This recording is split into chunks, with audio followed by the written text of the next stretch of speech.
Bonjour les gars, donc on est dimanche, c'est le jour où je dois aller à l'hôtel pour la suite du bootcamp. Donc là c'est moi vivant ma best life, direction supermarché. Donc me voilà, j'arrive au supermarché, je prends tout ce dont j'ai besoin, je vais pas vous cacher guys, j'ai vraiment dévalisé ce supermarché. Et en plus mon taxi m'a lâché, donc là j'ai dû rappeler un autre en attendant. Je me suis mise à vlogger et il est arrivé super vite, en tout cas c'est très sympa. En plus le prix il est très abordable, ils ont un compteur donc tout est bien réglementé, c'est super pour moi qui galie avec les taxis. Et donc, direction hôtel, j'ai vraiment profité de la vue, c'était magnifique, très propre, vraiment super à voir. J'ai pas eu beaucoup de temps pour filmer tout ce qu'il y avait parce que l'hôtel n'était pas très loin de là où j'étais. Donc, nous sommes très vite arrivés dans un beau quartier résidentiel avec le logo de l'hôtel. L'hôtel, il est magnifique à l'entrée déjà. Et donc j'ai filmé le hall à l'intérieur, je passe la sécurité d'abord bien sûr, je filme le hall et je demande la permission de filmer à l'intérieur et c'était ok. Je viens d'arriver juste dans la chambre d'hôtel, mais regardez-moi, j'ai une vue de dingue. Oh là là, je sais pas si vous allez voir ça. La vue elle est magnifique, l'accueil est magnifique, cet hôtel est magnifique. On va faire un tour du coup, un bagage, le lit, il y a un magnifique tableau derrière moi. On va aller voir la douche du coup. Il y a un petit miroir. Alors, pourquoi il fait si noir? Voilà. Donc là, je vous fais un petit tour, je vous fais visiter ma salle de bain et je me mets à raconter ma vie. Par contre, le miroir, il est magnifique. Et hop là, on va tout de suite dans la chambre. Donc là, je vais m'installer et on verra ce que je vais faire dans la suite de la journée. Ouais. À tout à l'heure. Les gars, regardez-moi cette vue. Non mais, là j'ai droit au parking, du coup j'ai pas droit à la vue sur piscine. Mais je vais pas me plaindre, c'est magnifique, c'est magnifique, c'est magnifique. Donc là, on descend avec Uline au restaurant pour faire un tour. Le bar, il est super cosy. Il y a une ambiance très family. Tu te sens tout de suite très bien. Il y a une grosse piscine. Et vraiment, malgré qu'il faisait noir, c'était très beau, magnifique. Il faisait un peu froid par contre, donc on s'est pris un petit thé super bon. Et après, on s'est dépêché pour rentrer parce qu'il se faisait tard. Il fallait qu'on puisse finir tous les travaux. Et donc... voilà, ça a été une journée super et merci beaucoup d'avoir regardé ce vlog. Du coup, on va se retrouver prochainement pour que vous puissiez voir la suite. Donc, bonne nuit ou bonne journée. Bonjour, j'espère que vous allez bien. Aujourd'hui, nous nous retrouvons dans la deuxième semaine de l'intronisation. C'est le premier jour, le lundi. Et je vais vous parler de la chose que j'ai apprise qui m'a le plus marqué durant toute cette période. Alors, quand on est entrepreneur, souvent quand on voit des entrepreneurs qui ont réussi, qui sont millionnaires, on voit tout de suite le succès qu'ils ont et on a du mal à imaginer qu'ils ont lutté, qu'ils ont travaillé dur, qu'ils n'ont pas abandonné pour en arriver là où ils sont aujourd'hui. Et la chose qui m'a le plus marqué, c'est des témoignages d'autres entrepreneurs qui aujourd'hui ont réussi ou en tout cas ont atteint un seuil de réussite et qui te racontent leur parcours, qui te montrent qu'ils ont souffert, qu'ils ont dû changer de modèle de business, qu'ils ont changé beaucoup de choses, qu'ils ont failli abandonner, qu'ils ont pleuré. Et c'est quelque chose qui m'a vraiment marqué et qui m'a encore plus poussé à vraiment ne plus lâcher mon business, à ne pas lâcher mon business et à continuer à persévérer.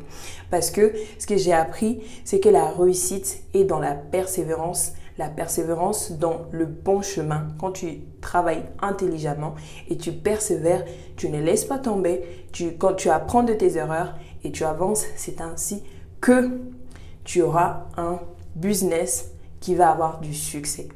Et ça, vraiment, c'est une leçon, c'est une grosse leçon de vie. Parce que parlons même des entrepreneurs comme Elon Musk et d'autres entrepreneurs, même africains, même qui sont très jeunes ou même européens qui ont réussi. Souvent, quand on voit leur réussite, on ne voit que ça. On ne voit que ce qu'ils affichent. On ne se rend pas compte que derrière tout ça, il y a du travail, il y a eu des larmes, il y a eu un travail, il n'y a pas eu de sommeil, il y a eu beaucoup de sacrifices.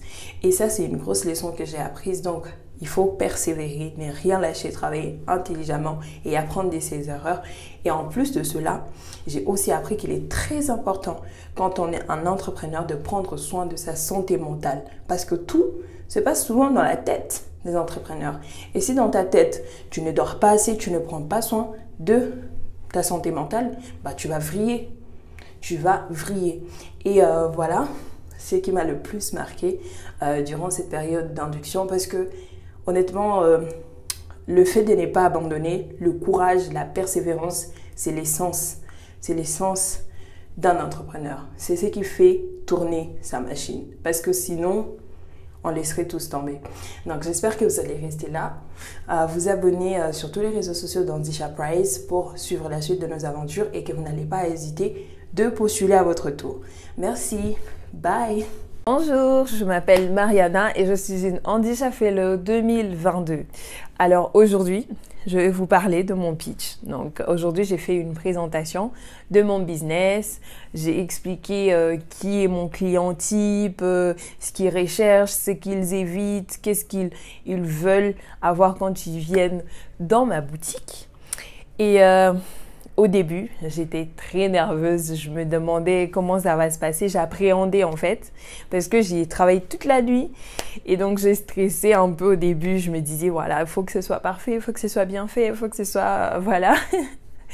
Et donc quand j'ai commencé, j'étais très stressée quand même. Hein. Il y avait un peu de tremblement dans ma voix bizarrement pendant que j'ai l'habitude de parler devant une caméra. Mais là, c'est quand même différent. Il y avait les juges et tout ça. Mais ça s'est bien passé. En tout cas, ça s'est bien passé. J'ai bien expliqué mon business et tout ça. J'ai bien respecté les points, le temps. Et j'ai eu quand même le temps. J'ai pu donner le temps au juge de me poser des questions. Et les conclusions, elles ont été bonnes. Donc, il y a Annick, je crois, qui était la juge du coup, qui a jugé mon travail.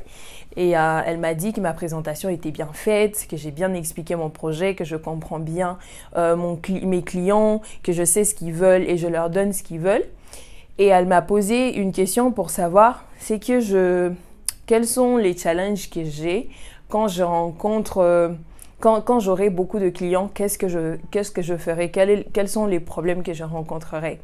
Et j'ai répondu, je lui ai dit que c'était difficile de se démarquer et quand on arrive à se démarquer et qu'on arrive à trouver les clients, quand on arrive à gagner leur confiance, bah, on gagne leur confiance pour toujours. Et elle m'a dit que c'était une bonne réponse, mais qu'elle voulait quelque chose de très spécifique. Elle aurait aimé que je puisse dire, voilà, je vais m'agrandir, je vais ouvrir une autre boutique, je vais agrandir mon équipe, je vais les former. Et ainsi, ils pourront fonctionner même si je ne suis pas présente et tout ça, et qu'on sera capable de répondre à la demande qu'on va avoir, surtout, comme j'ai dit que l'un de mes objectifs, c'était d'ouvrir un site web. Et elle a dit merci, que ma présentation était belle et tout ça, que voilà, good luck, elle m'a souhaité bonne chance. Et après, j'étais plus du tout stressée, j'étais bien. Et donc, voilà comment ça s'est passé, j'ai vraiment aimé. Et donc, j'espère que vous, jeunes entrepreneurs, vous n'allez pas hésiter de postuler pour Andisha Prize 2023, 2024, 2025 et ainsi de suite. Et n'hésitez surtout pas de suivre tous les réseaux sociaux d'Andisha Prize pour être au courant de la suite de nos aventures. Voilà, je vais vous laisser. Au revoir.